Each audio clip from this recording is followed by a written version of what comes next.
پہلا سوال انہوں نے یہ کیا، جانور کی جو چھوٹی آنت اور بڑی آنت دونوں ہی ہوتی، اس میں کوئی شک نہیں ہے، کھانا کیسا ہے؟ اس لیے کہ اس کے اندر نجاست غلیظہ ہوا کرتی، بات معقول نجاست غلیظہ ہوتی تو کوئی شک نہیں۔ ہم نے جو 7 اعضاء گنائے ہیں تو میرے خیال ان 7 اعضاء میں یہ آنت نہیں آئی ہے، تو معلوم ہوا کہ آنت کا کھانا فی نفسی درست ہے۔ اب جہاں تک نجاست کی بات ہے، میں نہیں سمجھتا ہوں کوئی بھی ایسا انسان ہوگا کہ نجاست کے ساتھ ہی شروع کر دے، ایسا نہیں ہو سکتا، ہر کوئی صاف کرے گا۔ تو مطلب یہ ہے کہ نجاست ہوتی تو ہے لیکن صاف کر دیں گے، اور صاف کرنے سے صاف ہو جائے گی آنت۔ اس لیے مائع مطلق اللہ تعالیٰ وانزل من السماء ماء طہورا، قرآن نے جو کہا ہے کہ ہم نے تو پانی کو نازل ہی اسی کیا ہے کہ نجاست کو پاک کرو، لہذا اس پانی کے ذریعے سے ہم نجاست کو پاک دور کر کے اس کو استعمال کر سکتے ہیں۔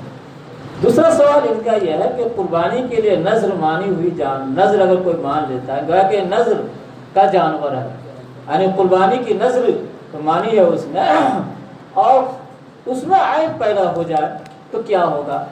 آپ تو یہ بھی سوال کر سکتے ہیں، ابھی جو فقیر کا مسئلہ بیان کیا ہے کہ ایام قربانی میں اگر جانور خرید لیتا ہے، وہ جانور کو قربانی کرنا اس کو لازم ہو جاتا ہے، اتفاق سے اس میں عیب پیدا ہو جا رہا ہے، وہ بھی ایسا عیب پیدا ہو جا رہا ہے جو معنی قربانی ہے، وہاں درست نہیں ہوگی۔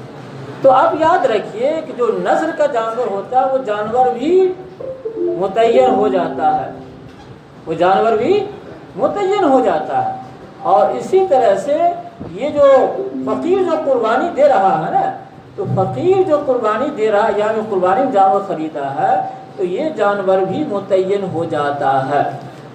جب متعین ہو جاتا ہے ایسی صورتحال کے اندر عیب پیدا ہو جائے تب بھی اسی قربانی کرے گا اور اس پر لازم ہے کرنا، سمجھ گئے؟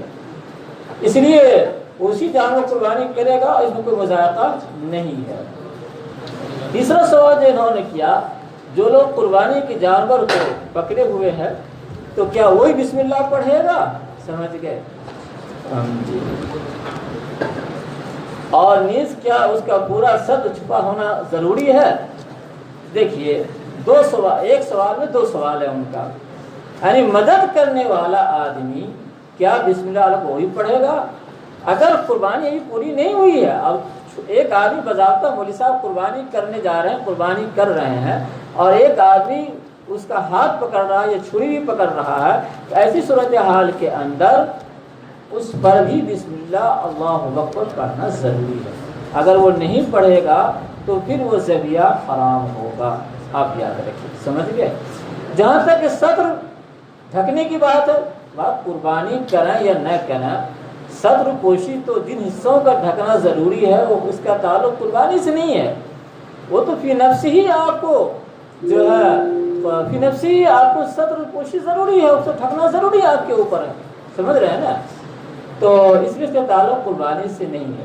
لیکن اگر بالفرض، چونکہ قصائی اس کا خیال نہیں رکھتا ہے، اگر بالفرض جو ہے اس کا صدر کھلا ہوا، سمجھیے کہ گھٹنا سے اوپر اس کا کپڑا آ گیا ہے، تو اس پر اس کی وجہ سے قربانی بھی کوئی اثر نہیں پڑے گا، قربانی درست ہو جائے گی، ذبیحہ حلال رہے گا۔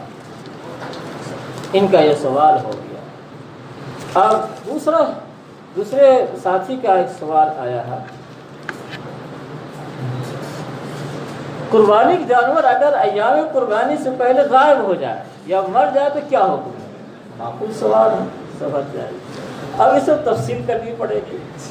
اگر وہ صاحب نصاب ہے، مالدار شخص ہے جس پر قربانی واجب ہے، تو قربانی کی جگہ قربانی کا جانور خرید چکا ہے، ایام قربانی سے پہلے غائب ہو جائے یا بھاگ جائے یا کوئی چرا کے لے کے جائے یا مر جائے، کچھ بھی ہو، بہرحال اس کی جگہ پر دوسرے جانور کو خرید کر قربانی کرنا لازم ہے، سمجھ گئے نا؟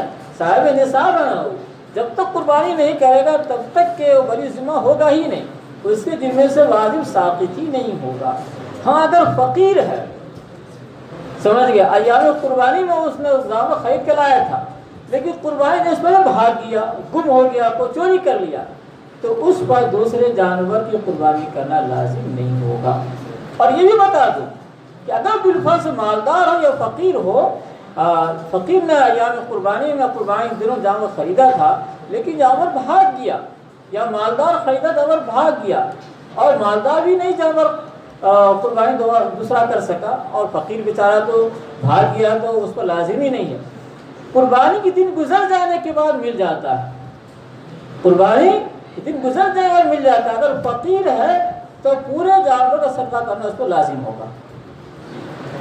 مالدار ہے تو جانور چونکہ مالدار کے متعین نہیں ہوتا ہے تو اس کا صدقہ کرنا اس کو لازم نہیں ہوگا، لیکن نفس کے اگر قربانی نہیں دی ہے تو اس صورت کے اندر اب تو ایک جانور خرید کا ہو یا اسی کو صدقہ کرنا اس کو لازم ہے۔ سمجھ جائیے، یہ مسئلہ ہو گیا۔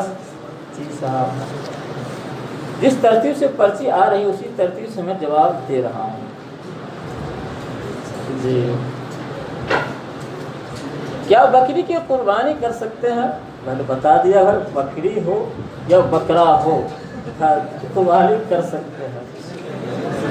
اگر دوسرا سوال کیا، اگر جانور کے وزن میں اگر لانے کے بعد کچھ کمی آ جائے، اس کا بھی جواب دیا، کمی آ جائے تو کوئی فرق نہیں پڑے گا، سوال قربانی ہو جائے گی۔ اس لیے کمی آئی تو آپ کو نقصان ہے نا، وہ بائے کی ملکیت نہیں اس میں شامل ہے، وہ آپ کی ہی ملکیت میں قربانی ہو رہی ہے، درست اور صحیح ہے۔ اس کے بعد ہے بکرے کو ذبح کرنے کے بعد اس کے گوشت کو 3 حصوں میں تقسیم کیا جائے۔ جو مسنون ہے اور مستحب ہے کہ پورے گوشت 3 حصوں میں تقسیم کریں ہم، اور ایک حصہ اپنے لیے رکھیں، اور دوسرا حصہ جو قریبی رشتہ دار دوساوار کو دیں، اور تیسرا حصہ عام جو مسلم بھائی ہیں ان کو دے سکتے ہیں، اور برادر وطن کو بھی دینا چاہیں تو دے سکتے ہیں، اس میں کوئی ایسی بات نہیں۔ اس میں اندازے سے تقسیم کر سکتے ہیں، اس لیے کہ اس میں کوئی مسئلہ نہیں ہے، یہ پورا آپ کی ملکیت ہے۔ بکرا ہے تو بکرا مکمل ایک شخص کی ملکیت میں ہے، دوسرے حصے دار اس میں ہے ہی نہیں کہ ربا کا مسئلہ آئے گا، اس لیے اندازے سے بھی تقسیم کرنا درست اور صحیح ہوگا۔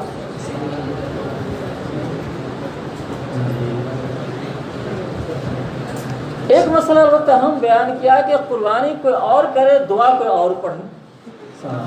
ہونا تو بہرحال یہی چاہیے جو آدمی قربانی کر رہا وہی دعا پڑھے، سمجھ گئے۔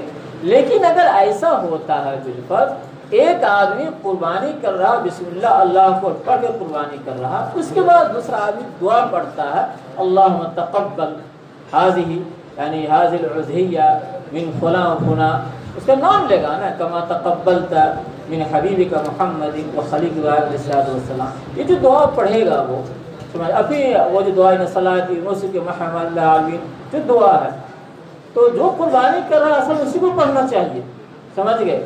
لیکن